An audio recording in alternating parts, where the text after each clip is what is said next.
तो आज हम ये देखेंगे वन वर्ड सब्स्टिट्यूशन। कल मैं एक लेक्चर रिकॉर्ड कर रहा था, तो कुछ प्रॉब्लम की वजह से मैं शायद लैपटॉप में कुछ हो गया था, तो जिसकी वजह से कुछ लेक्चर रिकॉर्ड हो पाया था, कुछ नहीं हुआ था। तो फिर मैंने आधा लेक्चर तो रिकॉर्ड कर लिया था, कुछ आधा रह चुका था, जिसकी वजह से मैंने फिर से रिकॉर्ड किया और फिर मैंने देखा उसको एडिटिंग वगैरह वीडियो करने के बाद उसके अंदर वॉइस की कोई दिक्कत आ रही थी। तो फिर मैंने सोचा कि वो जो कल का लेक्चर था सेकंड वाला पार्ट मैं उसको दोबारा से रिपीट कर देता हूँ। तो मैंने कल आपको मोवोक्रेशी के बारे में बताया और ओक्लोक्रेशी के बारे में बताया। मोवोक्रेशी और ओक्लोक्रेशी दोनों सेम होती है, ठीक है। ये इसके बारे में भी हम बात कर चुके हैं कि भीड़ की सरकार। और प्लूटोक्रेशी होती है जिस वेल्थी लोगों की सरकार, जिसमें वेल्थी पीपल हों।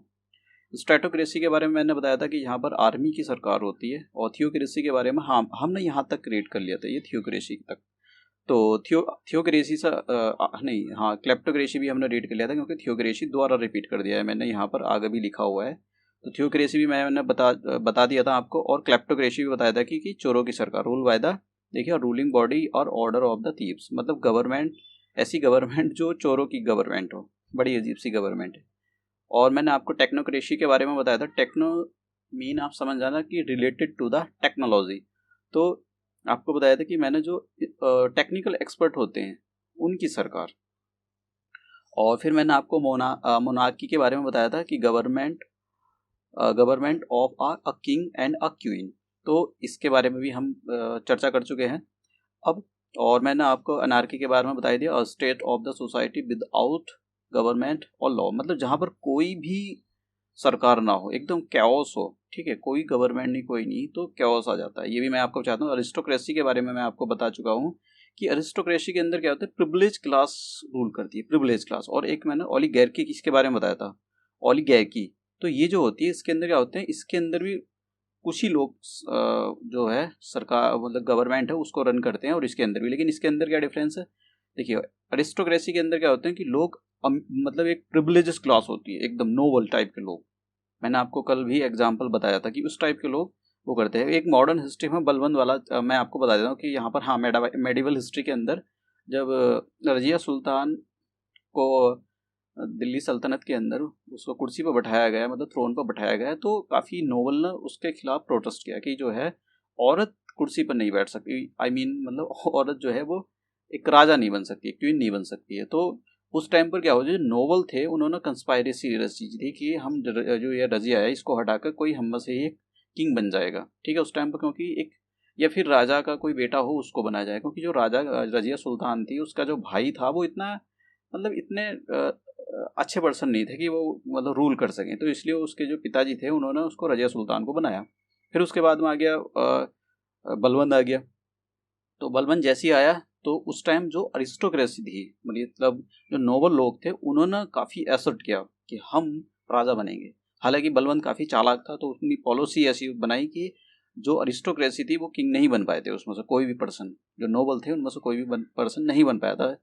अब देखिए, ओलिगैर्की मैंने आपको बता रहा हूँ कि ओलिगैर्की के अंदर क्या होता है कि इसके अंदर भी थोड़े से ही लोग होते हैं, लेकिन यहाँ पर प्रिविलेज क्लास होती है, यहाँ पर प्रिविलेज क्लास नहीं होती है, ठीक है। आपको ही समझ में आया ओलिगैर्की और अरिस्टोक्रेसी के अंदर डिफरेंस।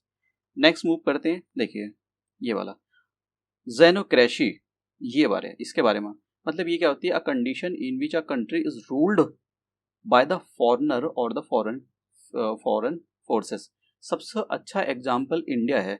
जब इंडिया, मतलब ब्रिटिशर आए थे इंडिया के अंदर, तो ब्रिटिशर ने क्या किया था, इंडिया के अंदर सारी जितनी भी चीज़ें थी सबको अपने कब्जे में कर लिया था। तो मतलब बिफोर द इंडिपेंडेंस, जब देश आज़ाद नहीं हुआ था, हमारा देश आज़ाद नहीं हुआ था, उससे पहले जो है इंडिया एक फॉरेन फोर्सेस के अंडर रूल हो रहा था। मतलब फॉरेन की फोर्सेस थी, वो रूल कर रही थी। तो इसलिए मतलब हम बोल सकते हैं कि बिफोर द इंडिपेंडेंस हमारे यहाँ पर जेनोक्रेसी थी, ठीक है। तो ये काफ़ी अच्छा एग्जाम्पल है। Before the independence India was living under the xenocracy, ठीक है। ये काफ़ी अच्छा, मैंने तो ये आपको याद रहेगा। थियोक्रेसी के बारे में आपको बता चुका हूँ पीछे, ये मैंने रिपीट कर दिया था यहाँ पर। तो थियोक्रेसी के अंदर क्या होता है कि रिलीजन की गवर्नमेंट होती है, government run by the religion, उसके अंदर थियोक्रेसी होती है। जैसे आप ईरान के अंदर अगर आप देखो, तो ईरान के अंदर थियोक्रेसी, क्योंकि ईरान एक मुस्लिम कंट्री है, तो वहाँ पर जो उनके कॉन्स्टिट्यूशन बना हुआ है, तो वो बहुत हद तक उसके अंदर इस्लाम की जो गाइडेंस होती है उनके थ्रू रूल किया जाता है, तो थियोक्रेसी होती है। सेकुलर सेकुलर क्या होता है, इंडिया एक सेकुलर कंट्री है, इसका मतलब ये हुआ कि इंडिया एज ए एंटिटी इसका कोई धर्म नहीं है। हाँ, जो हमारी देश के अंदर पार्टीज होती हैं उनका हो सकती है कि हिंदू डोमिनेटेड हो या मुस्लिम डोमिनेटेड हो, तो पार्टी हो सकती है कि पार्टी के अंदर से मोदी गवर्नमेंट है तो मोदी एक हिंदू है, प्राइम मिनिस्टर मोदी जो है एक हिंदू है, लेकिन इसका मतलब ये नहीं है कि प्राइम मिनिस्टर जो है वो हमारे देश का प्राइम मिनिस्टर एक हिंदू है तो मतलब India is a Hindu country, ऐसा कुछ नहीं है। इंडिया एक सेकुलर कंट्री है, इंडिया का कोई धर्म नहीं है, ठीक है। तो सेकुलर का मतलब ये होता है। नेक्स्ट, अब देखिए मैं आपको, हाँ, ब्यूरोक्रेसी के बारे में बताता हूँ कि ब्यूरोक्रेसी क्या होती है। देखिए ब्यूरोक्रेसी के अंदर क्या होता है कि जो सरकार होती है, मैंने आपको बताया था कि सरकार होएगी, लेकिन प्रॉब्लम ये होती है कि सरकार से ज़्यादा पावरफुल लोग होते हैं ब्यूरोक्रेसी, जैसे कि डॉक्टर हो गए, अगर सरकारी नौकरी है किसी, वो डॉक्टर सरकारी नौकर है, आईपीएस हो गए, आईएएस हो गए, इंडियन फॉरेन सर्विस वाले हो गए, एसएससी वाले हो गए, मतलब ये सब लोग इनकी सरकारी नौकरी है, तो सब वो ब्यूरोक्राट बन जाएंगे। जब ब्यूरोक्राट बनेंगे तो वो क्या करें, ब्यूरोक्रेसी स्टेब्लिश कर देंगे, मतलब सरकार की तो सुनेंगे भी नहीं, वो सारा काम, सारी पावर अपने हाथ में ले लेंगे, मोस्टली पावर अपने हाथ में ले लेंगे, ठीक है। तो इसको बोला जाता है ब्यूरोक्रेसी। अब इंडिया के अंदर सम एक्सटेंट, मतलब सम एक्सटेंट नहीं, बहुत हद तक हमारे यहाँ पर ब्यूरोक्रेसी। अब देखिए जब ये ब्यूरोक्रेसी आती है तो अपने साथ एक प्रॉब्लम लाती है, क्या, रेड टेपिज्म। रेड टेपिज्म की प्रॉब्लम होती है। ये रेड टेपिज्म क्या होता है, देखिए रेड टेपिज्म ये होता है कि अगर आपको कोई भी काम कराना हो, सपोज करो ABCD, ये कोई पर्सन है, ऑफिशियल है, ये ब्यूरोक्रेट है, और किसी को भी एक काम कराना हो, आपको ई पर्सन को कुछ काम कराना हो इनसे, तो ये क्या काम करेंगे, या तो आप इनको ब्राइब दो, ठीक है, ब्राइब दोगे तो आपका काम करेंगे, अदरवाइज ब्राइब करोगे, ब्राइब दे दोगे इनको, इनको आपने ब्राइब दे दिया मतलब पैसे दे दिए इनको, तो ये क्या काम करेंगे, आपकी जल्दी जल्दी फाइल है उसका क्लियरेंस दे देंगे आपको और इमीडिएटली दे देंगे। अगर आपने नहीं दिया तो भाई आपको घुमाएंगे।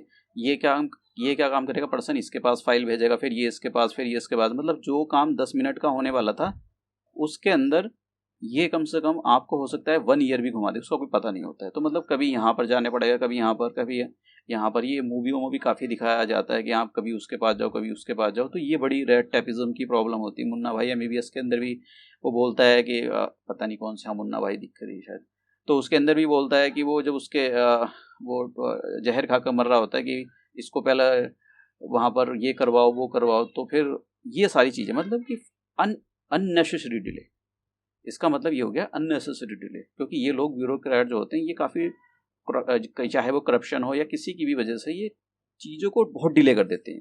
अब चाइना, हमारे इंडिया के अंदर यहाँ पर ऐसा बोला जाता है कि अगर जैसे कि इंडिया के अंदर और चाइना के अंदर, चाइना क्या काम करता है, कोई भी प्रोजेक्ट सैंक्शन करने में बहुत ही कम टाइम लगाता है। सपोज करो उसको 5 मिलियन का लोन उसको सैंक्शन करना है किसी कंट्री को, और इंडिया को 5 मिलियन का, तो पता नहीं, शायद हो सकता है कि इंडिया को 2 साल से भी ज़्यादा हो जाए, 2 ईयर्स से भी ज़्यादा हो जाए, लेकिन इसको सैंक्शन करने में ओनली 1 मंथ लग सकता है। तो आप देख रहे हो ना टाइम गैप, तो ये बड़ी प्रॉब्लम है यहाँ पर। और ये जो प्रॉब्लम है ये इंडिया के अंदर ये ब्यूरोक्रेसी की प्रॉब्लम है, क्योंकि ये जो जब भी कोई फाइल क्लियरेंस होती है तो फाइल आपको ऑफिस के ऑफिस चक्कर काटने पड़ते हैं, आपको कभी एक ऑफिसर दूसरे मतलब उनके हाथ में बहुत पावर होती है। आप ये लगाओ कि एक ब्यूरोक्रेसी होती है, मतलब आप अगर IAS, इंडियन एडमिनिस्ट्रेटिव सर्विस का अगर कोई IAS बन जाता है तो समझ लो, मतलब मैं नॉर्थ इंडिया के बारे में बताता हूँ, तो मतलब वो उनके लिए भगवान बन गया है, इतनी पावर होती है। अब एक IAS ऑफिसर अगर बन जाता है तो मतलब उसको लोग भगवान समझने लगते हैं, नॉर्थ इंडिया के अंदर बता रहा हूँ मैं इस बात को, इतनी पावर इसके अंदर होती है।